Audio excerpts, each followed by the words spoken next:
ਅਗਲੀ ਖਬਰ ਦੇ ਵੱਲ ਵਧੀਏ ਸ਼ਰਮਾ ਜੀ, ਤੇ ਗੱਲ ਕਰੀਏ ਆਪਾਂ ਬਿਜਲੀ ਸੰਕਟ ਦੀ। ਇੱਕ ਪਾਸੇ ਪਾਵਰਕੌਮ ਕਹਿੰਦਾ ਹੈ ਕਿ ਭਾਈ ਸਾਡੀ ਦੇਣਦਾਰੀਆਂ ਸਾਡੇ ਸਿਰ ਵੀ ਖੜੀਆਂ ਨੇ, ਅਸੀਂ ਵੀ ਦੇਣੀਆਂ ਨੇ, ਤੇ ਸਾਡੀਆਂ ਬੜੀਆਂ ਖੜੀਆਂ ਨੇ ਦੂਜਿਆਂ ਦੇ ਸਿਰ, ਬੋਰਡਾਂ ਮਹਿਕਮਿਆਂ ਸਿਰ, ਲੋਕਾਂ ਸਿਰ ਖੜੀਆਂ ਨੇ ਜਿਹੜੇ ਸਾਡੇ ਪੈਸਾ ਨਹੀਂ ਦੇ ਰਹੇ।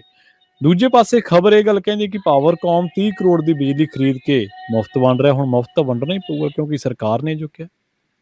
ਬਿਲਕੁਲ ਪ੍ਰਵੀਨ ਜੀ, ਇਹ ਇੱਕ ਵੱਡੀ ਚਿੰਤਾ ਦੀ ਆਪਾਂ ਲਗਾਤਾਰ ਗੱਲ ਕਰ ਰਹੇ ਹਾਂ ਕਿ ਪੰਜਾਬ ਦੇ ਥਰਮਲ ਪਲਾਂਟਾਂ ਦੀ ਸਥਿਤੀ, ਪਾਵਰਕੌਮ ਦੀ ਸਥਿਤੀ ਜਿਸ ਤਰ੍ਹਾਂ ਦੀ ਨਾਜ਼ੁਕ ਹੁੰਦੀ ਜਾ ਰਹੀ ਹੈ, ਤੇ ਚਿੰਤਾ ਇਹ ਹੈ ਕਿ ਗਰਮੀ ਦਾ ਸੀਜ਼ਨ ਆਉਣਾ ਸ਼ੁਰੂ ਹੋ ਗਿਆ, ਉਸ ਤੋਂ ਬਾਅਦ ਝੋਨੇ ਦਾ ਸੀਜ਼ਨ ਆਉਣਾ, ਤੇ ਬਿਜਲੀ ਦੀ ਸਪਲਾਈ ਕਿਵੇਂ ਹੋਊਗੀ? ਕੱਟ ਲੱਗਣੇ ਤਾਂ ਹੁਣੇ ਸ਼ੁਰੂ ਹੋ ਗਏ।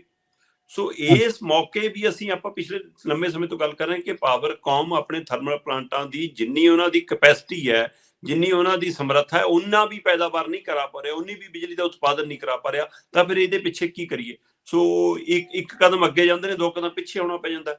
1 ਯੂਨਿਟ ਚਾਲੂ ਹੋਇਆ ਸੀਗਾ ਤੇ 1 ਯੂਨਿਟ ਹੋਰ ਜਦੇ ਬੰਦ ਹੋ ਜਾਂਦਾ ਨਾਲ ਦੀ ਨਾਲ। ਸੋ ਆਹ ਸਥਿਤੀ ਜੋ ਲੰਘ ਰਿਹਾ, 5 ਥਰਮਲ ਪਲਾਂਟ ਯੂਨਿਟਾਂ ਦਾ ਉਤਪਾਦਨ ਬੰਦ ਪਿਆ। 15 ਯੂਨਿਟਾਂ ਨੇ, 15 ਯੂਨਿਟਾਂ ਚੋਂ 5 ਯੂਨਿਟ ਬੰਦ ਪਈਆਂ ਨੇ, ਤੇ 10 ਯੂਨਿਟ ਵੀ ਆਪਣੀ ਕੈਪੈਸਿਟੀ ਜਿੰਨੀ ਪੈਦਾਵਾਰ ਨਹੀਂ ਕਰ ਪਾ ਰਹੀਆਂ। ਤੇ ਨਤੀਜਾ 33 ਮਿਲੀਅਨ ਯੂਨਿਟ ਬਿਜਲੀ ਖਰੀਦਣੀ ਪਈ ਹੈ। ਜਿਹੜੀ ਇਹ ਤੁਸੀਂ ਗੱਲ ਕਰ ਰਹੇ ਹੋ ਕਿ 30 ਕਰੋੜ ਦੀ ਬਿਜਲੀ ਖਰੀਦੀ ਹੈ, ਉਹ ਟੈਂਪਰੇਰੀ ਕੁਝ ਸਮੇਂ ਲਈ ਉਹ ਹੈ। ਉਹ ਇਹ ਨਹੀਂ ਗਾ ਕਿ ਇੰਨੀ ਕੇ ਖਰੀਦ ਕੇ ਮੁਫਤ ਦੇ ਹੋ ਜਾਣੀ ਹੈ। ਸੋ ਇਹ ਤਾਂ ਅਜੋਕੇ ਮਸਲੇ ਨੂੰ ਹੱਲ ਕਰਨ ਦਾ ਇੱਕ ਤਰੀਕਾ ਹੈ ਸਿਰਫ। ਅਸਲ ਦੇ ਵਿੱਚ ਕੀ ਹੈ ਕਿ ਰੋਪੜ ਤੇ ਤਲਵੰਡੀ ਸਾਬੋ ਥਰਮਲ ਪਲਾਂਟ ਦਾ 1 ਯੂਨਿਟ ਬੰਦ ਪਿਆ ਸੀ। ਉਹ ਯੂਨਿਟ ਚਾਲੂ ਹੋਇਆ ਤੇ ਜਦੇ ਮਤਲਬ ਕਿ 270 ਮੈਗਾਵਾਟ ਵਾਲਾ ਜਿਹੜਾ ਜੀਬੀਕੇ ਵਾਲਾ, ਉਹਦਾ 1 ਯੂਨਿਟ ਬੰਦ ਹੋ ਗਿਆ। ਤੇ ਕਹਾਣੀ ਤਾਂ ਉੱਥੇ ਆ ਗਈ। ਫਿਰ 15 ਚੋਂ 5 ਯੂਨਿਟ ਜਦੋਂ ਬੰਦ ਪਏ ਨੇ, ਤਾਂ ਉਹਦਾ ਨਤੀਜਾ ਇਹ ਹੈ ਕਿ ਸਾਡੀ 2000 ਤੋਂ ਵੱਧ ਮੈਗਾਵਾਟ ਤੋਂ ਮਤਲਬ ਕਿ ਅਸੀਂ ਬਿਜਲੀ ਉਤਪਾਦਨ ਦੇ ਵਿੱਚ ਪਛੜ ਗਏ ਹਾਂ। 2050 ਮੈਗਾਵਾਟ ਦੇ ਕਰੀਬ ਸਾਡੀ ਜਿਹੜੀ ਬਿਜਲੀ ਹੈ ਉਤਪਾਦਨ ਉਹਦਾ ਘਟ ਗਿਆ। ਤੇ ਪਿਛਲੇ 2 ਦਿਨ ਪਹਿਲਾਂ ਦੱਸਿਆ ਜਾ ਰਿਹਾ ਕਿ ਬੁੱਧਵਾਰ ਵੀਰਵਾਰ ਨੂੰ ਪ੍ਰਤੀ ਦਿਨ 9000 ਮੈਗਾਵਾਟ ਤੱਕ ਸਾਡੀ ਮੰਗ ਗਈ ਹੈ, ਜਿਹੜੀ ਪਿਛਲੇ ਸਾਲਾਂ ਨਾਲੋਂ 2500 ਦੇ ਕਰੀਬ, 2000 ਦੇ ਕਰੀਬ ਵੱਧ ਹੈ।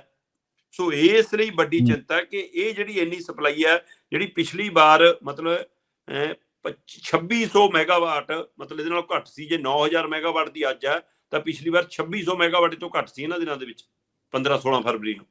ਆਹ ਜਿਹੜੀ ਕਮੀ ਹੈ ਸਾਡੀ, ਉਹ ਕਿਵੇਂ ਪੂਰੀ ਕਰਨੀ ਅਸੀਂ? ਸੋ ਇੱਥੇ ਸਵਾਲ ਖੜਾ ਕਿ ਸਾਡੇ ਕੋਲ ਡਿਮਾਂਡ 9000 ਮੈਗਾਵਾਟ ਦੀ ਹੈ, ਤੇ ਸਾਡੀ ਉਹਨਾਂ ਦਿਨਾਂ 'ਚ ਪੈਦਾਵਾਰ ਪ੍ਰਵੀਨ ਜੀ 4000 ਮੈਗਾਵਾਟ ਹੈ। ਠੀਕ ਹੈ। ਤੇ ਇਸ ਲਈ ਆ ਪਾੜਾ, ਇਹ ਖੱਪਾ ਹੀ ਨਹੀਂ ਪਾਵਰਕੌਮ ਤੋਂ ਪੂਰਾ ਹੋ ਰਿਹਾ, ਤੇ ਉਧਰ ਵਿੱਤੀ ਬੋਝ ਵੱਧਦਾ ਜਾ ਰਿਹਾ।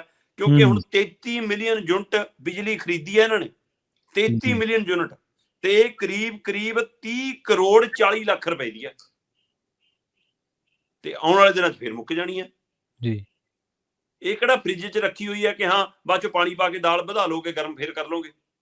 ਸੋ ਇਹ ਤਾਂ ਜਦੋਂ ਵਰਤੋਗੀ ਫਿਰ ਨਵੀਂ ਹਾਲਤ ਦੇਖੋ ਤੁਸੀਂ। ਜਿਹੜਾ ਸਾਡਾ NPL ਥਰਮਲ ਪਲਾਂਟ ਹੈ, ਉਹਦੀ ਕੈਪੈਸਿਟੀ ਹੈਗੀ 1400 ਮੈਗਾਵਾਟ ਪੈਦਾ ਕਰਨ ਦੀ, ਤੇ ਉਹ ਪੈਦਾ ਕਰ ਰਿਹਾ 625 ਮੈਗਾਵਾਟ। ਇਸੇ ਤਰ੍ਹਾਂ ਜਿਹੜਾ GBK ਹੈ, ਉਹਦੀ 540 ਹੈ ਕੈਪੈਸਿਟੀ, ਪੈਦਾ ਕਰ ਰਹੇ ਹੋ 239 ਮੈਗਾਵਾਟ।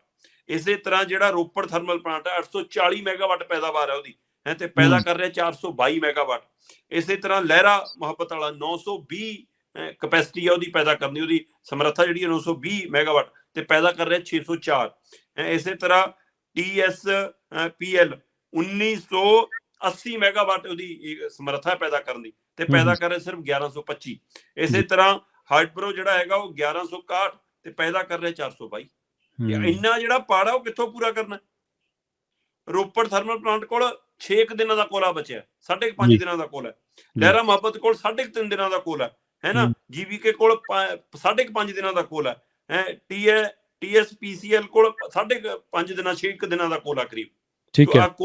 ਕੋਲੇ ਦੀ ਸਮੱਸਿਆ ਆਪਣੀ ਖੜੀ ਹੈ। ਪੈਦਾਵਾਰ ਘੱਟ ਹੋ ਰਹੀ ਹੈ, ਯੂਨਿਟ ਪੂਰੇ ਚੱਲ ਨਹੀਂ ਰਹੇ, ਮੁਫਤ ਬਿਜਲੀ ਦੇਣੀ ਪੈ ਰਹੀ ਹੈ, ਖਰੀਦਣੀ ਪੈ ਰਹੀ ਹੈ ਮਹਿੰਗੀ ਖਰੀਦ ਕੇ ਸਸਤੀ ਦੇਣੀ ਪੈ ਰਹੀ ਹੈ, ਜਾਂ ਫਿਰ ਮੁਫਤ ਦੇਣੀ ਪੈ ਰਹੀ ਹੈ। ਸੋ ਇਹ ਸਾਰੇ ਪਹਿਲੂ ਤੇ ਵੱਡਾ ਸਵਾਲ ਖੜਾ ਕਿ ਫਿਰ ਇਹ ਚੋਂ ਨਿਕਲੂਗਾ ਕਿਵੇਂ ਪਾਵਰਕੌਮ? ਤੇ ਇਹ ਆਉਣ ਵਾਲੇ ਸਮੇਂ 'ਚ ਜਿਹੜੀ ਦੱਸਿਆ ਜਾ ਰਿਹਾ ਕਿ 16000 ਤੋਂ ਲੈ ਕੇ 19000 ਮੈਗਾਵਾਟ ਤੱਕ ਮੰਗ ਜਾ ਸਕਦੀ ਹੈ ਜਦੋਂ ਝੋਨੇ ਦਾ ਸੀਜ਼ਨ ਹੋਊਗਾ, ਗਰਮੀ ਦਾ ਪੀਕ ਅਵਰ ਹੋਊਗਾ। ਫਿਰ ਇਹ ਕੈਪੈਸਿਟੀ ਕਿੱਥੋਂ ਪੂਰੀ ਕਰਨੀ? ਅੱਜ ਜਿਹੜੀ ਆ ਹਾਲਤ ਬਣੀ ਹੈ, ਇਸ ਨੇ ਇੱਕ ਨਵੀਂ ਸਮੱਸਿਆ ਪੈਦਾ ਕਰ ਦਿੱਤੀ ਹੈ ਪ੍ਰਵੀਨ ਜੀ। ਜੀ ਬਿਲਕੁਲ। ਸ਼ਰਮਾ ਜੀ ਵਾਕਈ ਜਿਹੜੇ ਆਉਣ ਵਾਲੇ ਦਿਨ ਆ, ਜਦੋਂ ਪੀਕ ਡਿਮਾਂਡ ਦੀ ਤੁਸੀਂ ਗੱਲ ਕੀਤੀ ਹੈ, ਉਦੋਂ ਹੱਲ ਕਰਨੇ ਬਹੁਤ ਔਖੇ ਹੋ ਜਾਣਗੇ। ਆਪਾਂ